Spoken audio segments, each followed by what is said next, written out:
Haleluya, salam sejahtera Bapak Ibu, keluarga besar GPI Ilsade Magelang yang dikasihi Tuhan. Saya percaya bahwa Bapak Ibu, saudara-saudari keluarga besar GPI Ilsade Magelang hari ini ada di dalam sukacita oleh karena pemeliharaan Tuhan kita, Yesus Kristus. Oleh karena itu, kita patut mengucap syukur kepada Tuhan, dan dengan rasa syukur kita kepada Tuhan, kita dapat mewujudkannya dengan mencintai kebenaran firman Tuhan. Sama-sama kita akan menikmati firman Tuhan dalam Ulangan pasal 4 ayat 1 dan ayat 2. Ulangan pasal 14 ayat 1 dan 2 saya akan membacakan untuk kita semua.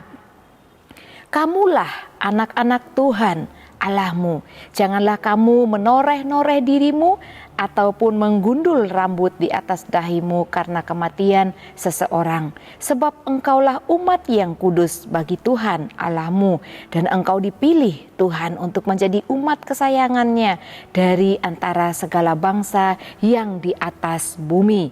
Puji Tuhan Bapak Ibu Saudara yang diberkati Tuhan. Judul renungan kita pada hari ini adalah berkabung, diambil dari ayat yang kita sudah baca tentang peringatan Tuhan kepada bangsa Israel dalam hal berkabung. Berkabung artinya atau berbicara tentang suasana duka cita yang kita alami oleh karena meninggalnya seseorang, baik itu kerabat, keluarga, ataupun siapapun yang meninggal yang kita cintai. Oleh karena itu Bapak Ibu, pertanyaannya bagi setiap kita anak Tuhan, apakah anak Tuhan boleh berkabung, boleh berduka cita? Tentu jawabannya boleh atau iya. Tetapi sebagai anak-anak Tuhan, kita tentu harus mengetahui batasan-batasan ketika kita berkabung atau berduka cita. Dan kita harus berduka cita tidak boleh juga berlarut-larut. Dan cara berkabung yang dilarang oleh Tuhan yang kita lihat atau kita baca dalam firman Tuhan dalam Ulangan pasal 14 ini ada beberapa hal. Ya, firman Tuhan menyinggung bahwa ada hal-hal atau cara berkabung yang dilarang oleh Tuhan, yaitu cara berkabung yang berlebihan. Artinya kita sebagai anak Tuhan tidak boleh berkabung dengan berlebihan atau sampai menyakiti diri kita sendiri. Dikatakan pada ayat 1, bangsa Israel dilarang oleh Allah untuk menoreh-noreh tubuh mereka sampai terluka, sampai mengeluarkan darah ketika mereka berkabung. Dan yang kedua dikatakan pada ayat 1, mereka tidak boleh menggundul rambut di dahi mereka. Nah, Bapak Ibu, kedua hal ini atau bahkan di dalam firman Tuhan yang lain dijelaskan tentang kebiasaan, tradisi, adat istiadat yang orang Kanaan ini orang yang tidak menyembah Allah, tidak tunduk kepada Allah yang benar yang disembah oleh bangsa Israel. Kebiasaan yang mereka lakukan ketika mereka berduka cita adalah melakukannya dengan cara yang berlebihan, dan cara itu tidak dikehendaki oleh Allah.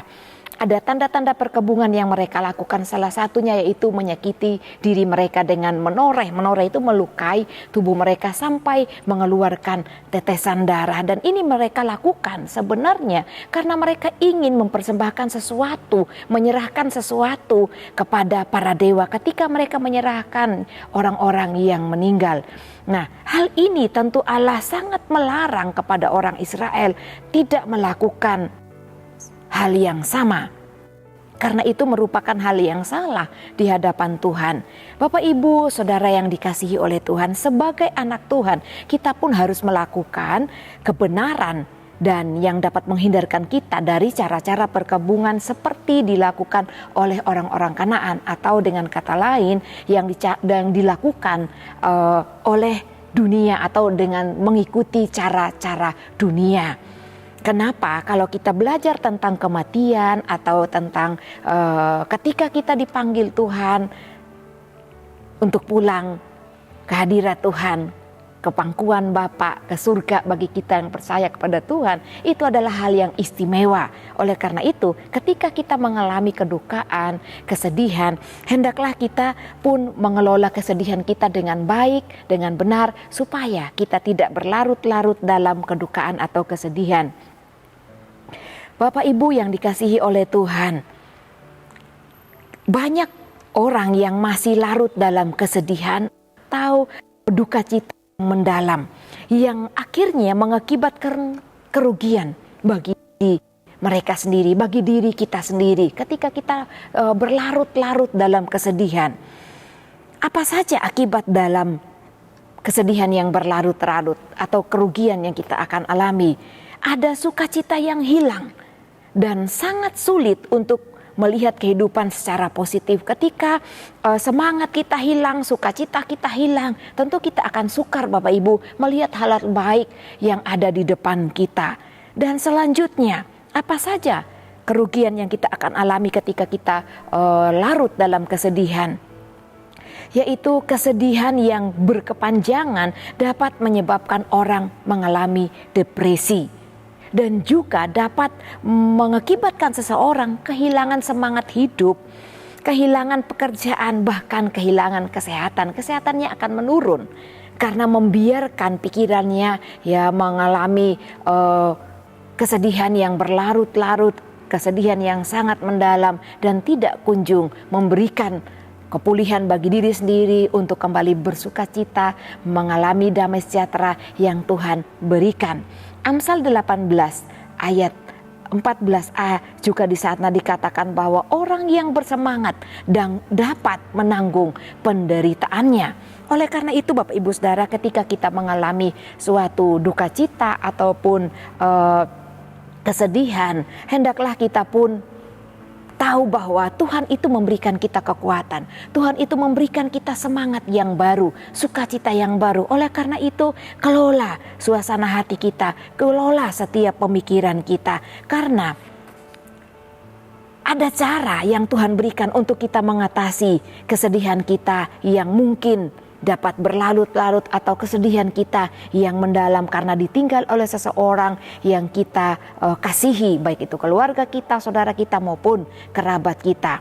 Cara mengatasi kesedihan yang mendalam, yang pertama dikatakan bahwa menangislah jika Anda ingin menangis.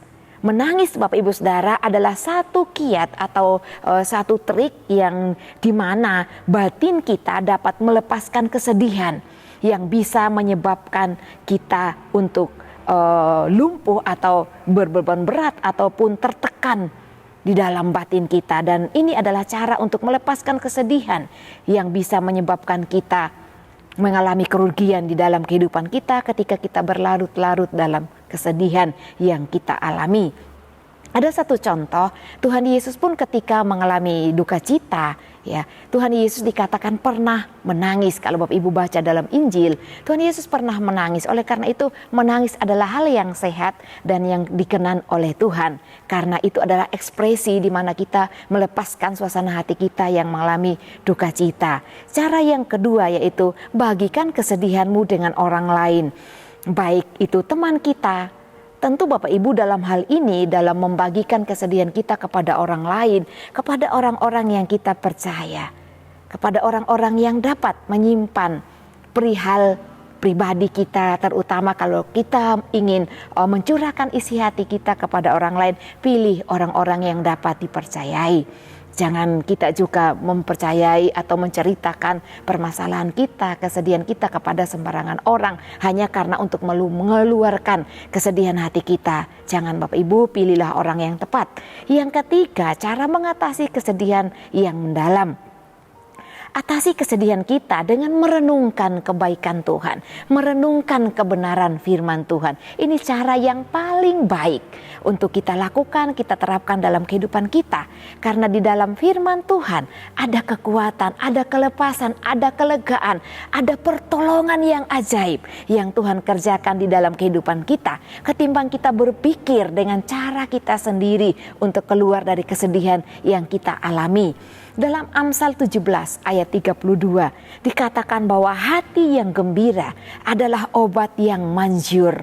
Tetapi semangat yang patah mengeringkan tulang. Kalau kita izinkan duka cita yang berlarut-larut, kesedihan yang berlarut-larut, tentu semangat kita akan lumpuh. Kita tidak memiliki semangat untuk kita berjuang melangkah ke depan. Ingat bahwa kehidupan kita, masa depan kita masih panjang di depan kita. Oleh karena itu kita harus terima hati yang gembira daripada Tuhan. Semangat yang Tuhan berikan di dalam kehidupan kita. Jangan izinkan kesedihan berlarut-larut dapat mengambil sukacita kita, dapat membuat kita kehilangan semangat untuk menatap langkah kita ke depan yang penuh dengan keberhasilan yang Tuhan sediakan, dan juga dapat mengganggu kesehatan tubuh kita, bahkan mengganggu hubungan kita dengan Tuhan. Jikalau kita tidak sehat Bapak Ibu Saudara, tentu juga mengganggu waktu kita untuk kita mendekatkan diri kepada Tuhan, bahkan dapat juga membuat orang-orang beriman kepada Tuhan mengalami kekecewaan kepada Tuhan. Kadang-kadang orang dapat menyalahkan Tuhan hanya karena kesedihan yang mereka alami. Oleh karena itu, mari Bapak Ibu hindarkan diri kita dari cara-cara orang dunia, dari orang yang tidak mengenal Allah. Kalau bagi bangsa Israel itu orang Kanaan, ya, yang berkabung dengan cara yang salah, agar kita pun tetap terpelihara hubungan kita kepada Tuhan dan tidak menjadikan kita kehilangan segala sesuatu yang baik yang Tuhan sudah sediakan dan akan berikan dalam kehidupan kita, baik itu kesehatan kita, kekuatan kita, sukacita kita, semangat kita, bahkan pekerjaan kita tidak akan terganggu atau hilang ketika kita dapat mengelola kesedihan kita dan bersandar sepenuhnya hanya kepada Tuhan Yesus, karena Dia sumber damai sejahtera, sumber sukacita, sumber kekuatan kita untuk keluar dari permasalahan yang membuat kita berlarut-larut dalam kesedihan atau duka cita yang kita alami. Tuhan Yesus memberkati kita semua. Haleluya. Mari kita bersama-sama dalam doa. Bapa yang baik, Allah yang mulia, kami mengucap syukur Tuhan untuk kebenaran firman-Mu pada hari ini. Engkau Allah yang mengasihi kami, Engkau Allah yang akan memberikan damai sejahtera dan sukacita, bahkan kekuatan bagi kami ketika kami mengalami duka cita. Tuhan, Engkau gantikan ratap kami dengan girang gemilang, karena Engkau Allah yang berdaulat di dalam kehidupan kami. Berkati kami umat-Mu agar kami memilih cara-cara hidup yang benar, yang sesuai dengan kebenaran firman-Mu. Banyaklah yang telah Kau lakukan, ya Tuhan Allah, perbuatan-Mu yang ajaib dan maksud-Mu untuk keluarga GPD El Shaddai Magelang tidak ada yang dapat disejajarkan dengan Engkau. Keluarga GPD El Shaddai Magelang mau memberitakan dan mengatakannya, tetapi terlalu besar jumlahnya untuk dihitung. Terpujilah Engkau Allah yang kami sembah di dalam nama Tuhan Yesus Kristus. Haleluya. Amin.